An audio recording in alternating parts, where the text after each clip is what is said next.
Hi, it's Rich Carrubba for bowlingball.com.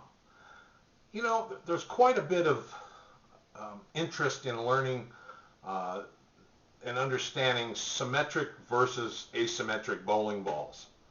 And knowing a little bit about it can help you in the selection process for your next bowling ball.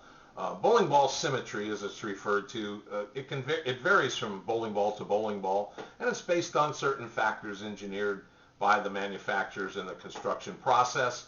And so familiarizing yourself with some understanding of bowling ball motion will help you understand why the bowling ball symmetry can be important when you select your next ball. Let's examine some primary differences, and I'm going to keep this in layman's terms, okay, between symmetric and asymmetric bowling balls. I don't want this to be too much of a science lesson. I'm not a scientist.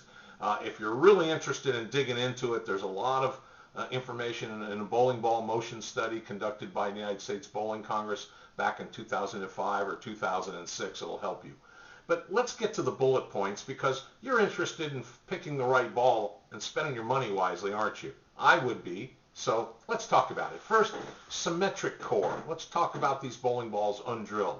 A ball where the radius of gyration, the RG values of the high, the Y, and Z intermediate axes of the ball do not differ by more than 5% of the total differential of the bowling ball. Only 5% variation between the Y, which is the high RG, and the Z, the intermediate RG axes of the bowling ball.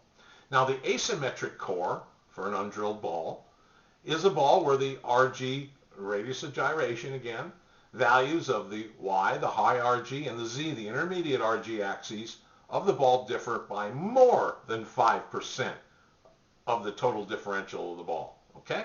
So there's a kind of a separation point where higher total differential values make a ball asymmetric and lower make them symmetrical. Okay? Symmetrical drilled balls yield small differential ratios. Small differential ratios will produce a smooth and a controllable motion when compared to an asymmetric bowling ball. Asymmetric drilled balls show a defined angular motion.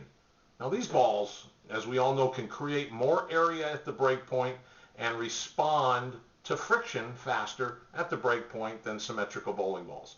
In other words, they will change directions and hook a little bit more sharply from the break point to the pocket. They'll give you a little more skid length, asymmetric bowling balls. Now, it's been proven through the USBC, as I referred to earlier, that all drilled bowling balls are asymmetrical, whether they begin as a symmetrical ball or asymmetrical ball, before holes are drilled into them. So when you remove weight from a bowling ball, even if it's symmetrical, it's going to become slightly asymmetrical, but it might be less than that 5% variation in the total differential of the ball, as we previously referred.